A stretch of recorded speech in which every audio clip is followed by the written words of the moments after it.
등차 수열은 직선입니다. 그러면 직선은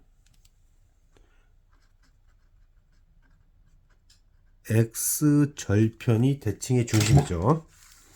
자, 조건을 보니까 두 개의 조건이 있습니다. 두 개의 조건이 있는데 어떤 조건이 있냐면 n번째 항과 2n번째 항은 크기는 같고 부호는 반대다라는 얘기가 있죠. 크기는 같고 부호는 반대다. 이 얘기가 이렇게 있습니다.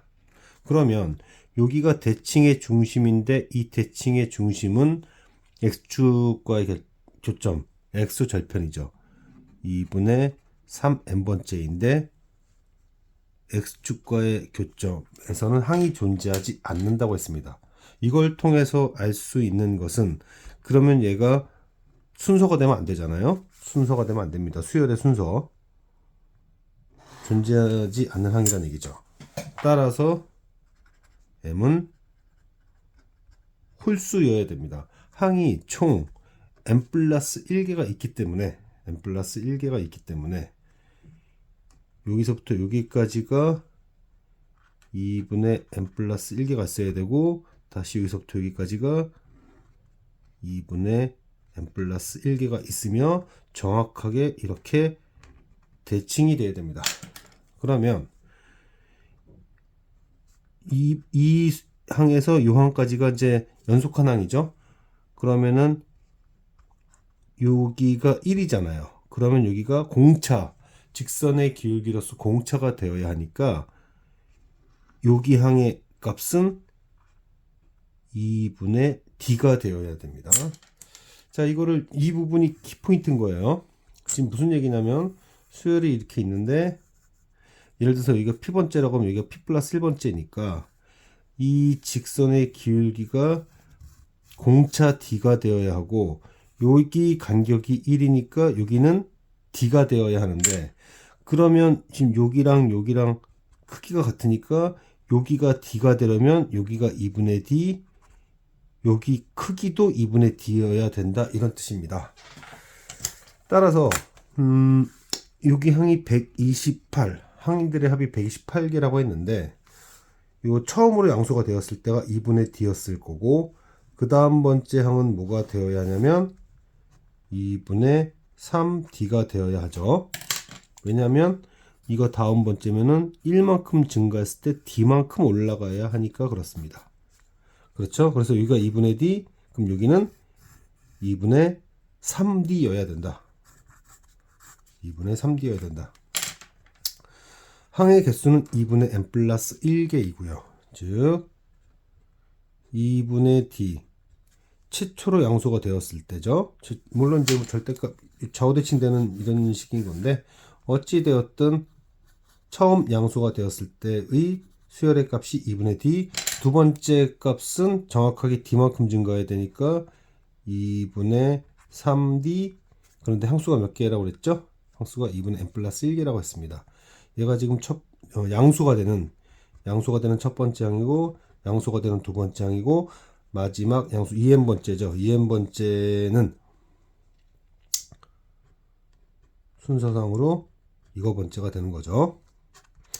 그러면은 요 3이었던 애는 2 곱하기 2 마이너스 1 이랬을 테니까 여기는 2 곱하기 2분의 n 플러스 1 빼기 1의 d 였을 겁니다. 이게 실제로 2n번째 항이에요. 얘네들의 합이 64가 되었다 이런 뜻입니다. 64가 되었다는 뜻이에요. 그러면은 1, 3, 2 곱하기 2의 n 플러스 1 마이너스 1 얘가 64라는 뜻인데 얘네들의 합이 뭐가 되죠? 정확히 얘의 제곱이 됩니다. 자, 이건 좀 평균 얘기를 해볼게요. 1, 3, 2n-1이 있었어요. 2n-1부터 감소시킵니다. 2씩 증가하니까 2씩 감소시켜서 거꾸로 배열을 했다고 하면 결국 여기가 이 n이 n개 있어서 결국 s의 제곱은 얘의 제곱이 되었던 것처럼 여기서도 얘의 제곱이 되어야 됩니다. 그러므로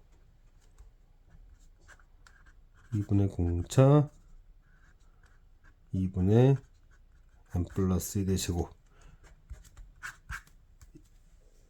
넘겨볼까요? 넘겨보면은 공차 곱하기 n 플러스 1의 제곱이 2의 2승 3승 그 다음에 6승 그러면 2의 9승이 되는 거죠. m은 홀수죠. 근데 n 플러스 1은 짝수가 될 거 아니거든요. 그리고 이거 지수승이죠. 지수승. 따라서 n 플러스 1이 2면은 2의 제곱이 되면서 2의 7승이 될 수 있습니다. 그 2로만 구성이 돼야 돼요. 그러니까 n 플러스 1은 2거나 2의 제곱. 그러면 2의 4승, 2의 4승이니까 2의 5승이 이렇게 될 수 있는 거죠. 그럼 다시 2의 3승이면 여기가 다시 2씩 떨어져서 2의 3승. n 플러스 1이요. n 플러스 1이. 여기가 2의 4승이 되면 2의 1승이 되면서 이게 가능한 뒤에 값이 됩니다. 따라서 답은 2 플러스 8 플러스 32 플러스 128이 되어서 170이 됩니다. 다시 정리해 볼게요. 등차 수열은 직선입니다. 등차 수열은 직선이기 때문에 x절편이 대칭의 중심이 되어 특정한 도항이 크기가 같고 부호만 다르다면 두 점의 중점이 대칭의 중심이 되어야 하는데 수열은 x축에 존재하지 않는다고 그랬으니까 이거 좌우의 성이 나타날 거예요. 정확히 같은 거리로요. 그렇다면 이 크기는 공차, 직선의 기울기가 공차잖아요. 직선의 기울기가 공차인데 그 직선의 기울기 공차인데 이 한 칸이니까 정확하게 공차를 반씩 나누겠다. 최초로 양수가 되었을 때의 수열의 값이 2분의 D였을 것이다. 그리고 총항의 개수가 n 플러스 1개니까 자, 요 양수인 항들은 2분의 n 플러스 1개가 된다. 자, 첫 번째 2분의 D, 두 번째 항은 그 수열의 값으로부터 D만큼 올라가야 되니까 2분의 3D. 항수는 2분의 n 플러스 1개. 그러면 홀수항의 합은 요 순서의 제곱이니까 결국 2분의 1 바깥으로 빼고 D도 바깥으로 뺀 다음에 1, 3 쭈르륵 가면 2분의 D에다가 2분의 n 플러스 1의 제곱이 되어야 한다. 그걸 통해서 수식을 표현하고 m이 아까 뭐라 했죠? 이 항이 존재하지 않으려면 m이 짝수가 되면 안 됩니다. 따라서 m은 홀수였기 때문에 여긴 짝수가 될 수 있는 거예요. 그리고 이 숫자 2가 있고 그럼 여기는 2거나 2의 제곱이거나 2의 3승이거나 2의 4승까지 갈 수 있다. 그거에 따라서 D를 결정하면 가능한 D의 개수가 나온다라고 하는 등차 수열이 직선임을 이용한 문제였습니다. 자, 조건들을 한번 보면요. 조건대로 보면 첫 번째 항부터 네 번째 항까지 항들에 대해서 수열의 합이 일정하죠. 그러면 첫 번째 항과 다섯 번째 항의 합이 15여야 되고, 자, 두 번째 항, 여섯 번째 항인데, 그 다음에는 얘를 써야 됩니다. n 더하기 1번째 항은 n번째 항으로부터 n을 더했다 라는 얘기겠죠. n을 더했다. n을 더했다. 그러면 여섯 번째 항은 다섯 번째 항으로부터 5를 더한 게 되죠. 그리고 얘네들의 합이 15가 돼야 됩니다. 자, 세 번째 항과 일곱 번째 항이죠. 자, 일곱 번째 항은 어떻게 됩니까? 일곱 번째 항은 여섯 번째 항으로부터 일곱 번째 항은 여섯 번째 항으로부터 6을 더해야 되네요. 6을 더해야죠. 그리고 그게 15입니다. 네 번째 항과 여덟 번째 항.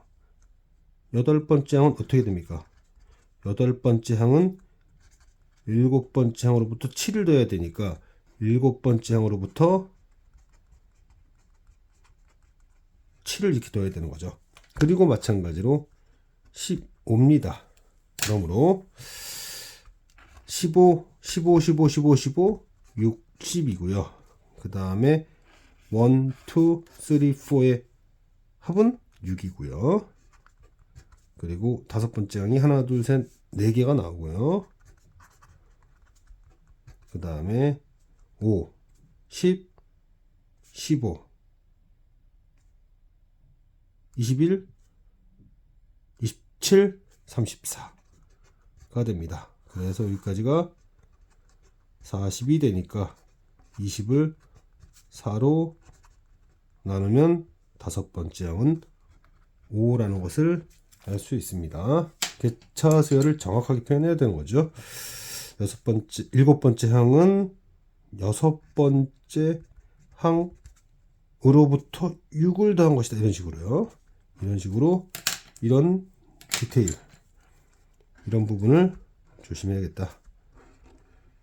꼭 개차수열이라는 표현을 쓸 필요까지는 없습니다. 그래서 이 부분 계산만 유의하면 특별한 실수가 나오지는 않을 무난한 수열 문제입니다.